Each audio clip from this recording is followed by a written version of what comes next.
नमस्कार मित्रों, सभी लोगों को प्रणाम। पहला आज मैं आगे की चौपाइयाँ सहित आपको सुनाऊंगी, दोहे सहित। जो तुम्हारे मन अति संदेहु, तो किने जाई परीक्षा लेहूँ। तब लगी बैठ अहहूँ बट छाही, तब जब लगी तुम ऐहहूँ मोहि पाही। जैसे जाहि मोहि भ्रम भारी, करहूँ सो जतन विवेक विचारी। चली सती शिव आय सुपाही, करहि विचारु करो का भाई। इहाँ शंभु अस मन अनुमान, दक्ष सुता कहूँ नहीं कल्याण। मोरेहूँ कहे न संशय जाहि, विधि विपरीत भलाई नाही।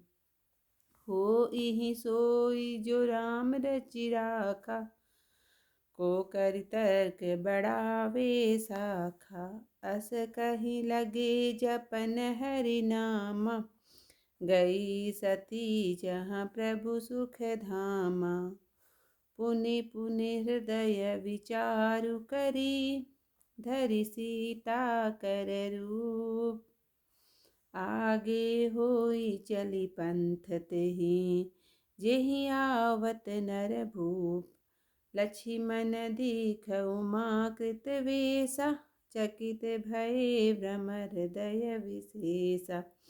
कही न सकत कछु अति गंभीरा, प्रभु प्रभाव जानत मति धीरा।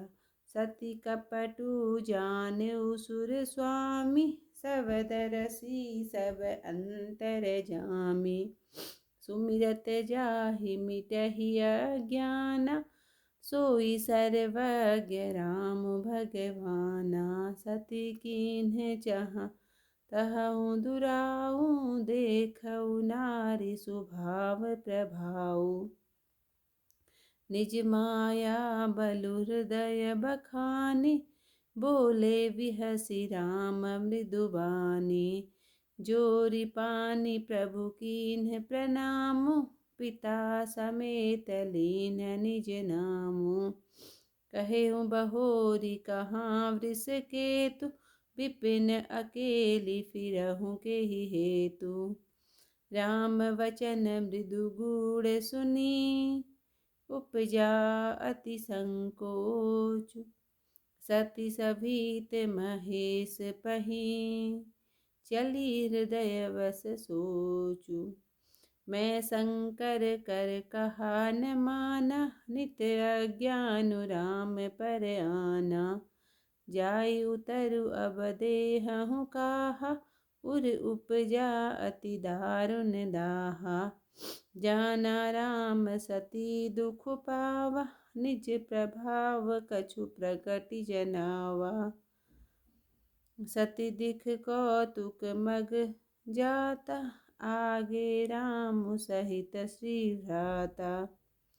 फिर चितवा पाछे प्रभु देखा, सहित बंधु सिय सुंदर वेसा।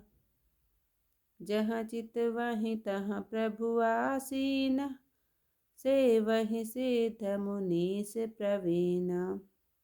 देखे शिव विदु विष्णु अनेका, अमित प्रभाव एक ते एका। बंदत चरण करत प्रभु सेवा, विविध वेश देखे सब देवा। वंदत चरण करत प्रभु सेवा, विविध वेश देखे सब देवा। सती विदात्री इंदिरा, देखी अमिट अनूप। जेहि जेहि वेश अजादि सुरा, तेहि तेहि तन अनुरूप। सियावर रामचंद्र पद जय शरण, शंकर हरि ओम जय जय सिया राम। मंगल भवन अमंगल हारी, उमा सहित जेहि जपत मुरारी। यद्यपि तुलसीदास जी कहते हैं यद्यपि शिवजी ने अनेक बार कहा, फिर भी सती जी के हृदय में उपदेश नहीं बैठा। तब महादेव जी हरि माया को प्रबल जान हंसकर बोले, जो तुम्हारे मन में बहुत संदेह हैं तो जाकर परीक्षा क्यों नहीं लेती? जब तक तुम मेरे पास लौटोगी तब तक मैं इस वट की छांव में बैठा हूँ। जिस प्रकार तुम्हारा मोह हुआ भ्रम दूर हो, वह उपाय अपनी समझ में विचार करना। शिवजी की आज्ञा पाकर सती जी चली और सोचने लगी कि भाई क्या करूं, कैसे परीक्षा लूं। यहाँ शिवजी ने अपने मन में ऐसा विचारा कि दक्ष पुत्री सती का कल्याण नहीं। जब मेरे समझाने से भी संदेह दूर नहीं होता, तब भाग्य ही उल्टा है, भलाई नहीं जान पड़ती। वही होगा जो राम ने रच रखा है, तर्क करके कौन विस्तार बढ़ावे। ऐसा कहकर शिवजी हरि का नाम जपने लगे और सती वहाँ गई जहाँ सुख के धाम प्रभु श्री रामचंद्र जी थे। बार बार मन में विचार करके सीता जी का रूप धरकर सती जी उसी मार्ग से आगे होकर चली जिस मार्ग से श्री राम जी आ रहे थे। लक्ष्मण सीता जी का बनावटी रूप देखकर चकित हो गए और उनके मन में बड़ा संदेह हुआ। वे बहुत गंभीर हो गए, कुछ कह नहीं सके। वे धीर बुद्धि रामचंद्र जी के प्रभाव को जानते थे। देवताओं के स्वामी रामचंद्र जी सती जी के छल को जान गए, क्योंकि वे सब कुछ देखने वाले और सबके मन को जानने वाले हैं। जिनके स्मरण से अज्ञान दूर हो जाता है, वही सर्वज्ञ भगवान श्री रामचंद्र जी हैं। सती जी ने जहाँ भी अपना छिपाव करना चाहा, देखो यह स्त्री स्वभाव का प्रभाव है। अपनी माया का बल हृदय में विचारते हुए रामचंद्र जी हंसकर मधुर वाणी में बोले। हाथ जोड़कर प्रभु ने सती जी को प्रणाम किया और पिता सहित अपना नाम बताया। फिर कहा कि महादेव जी कहाँ हैं? वन में आप अकेले किस कारण विचर रहे हैं?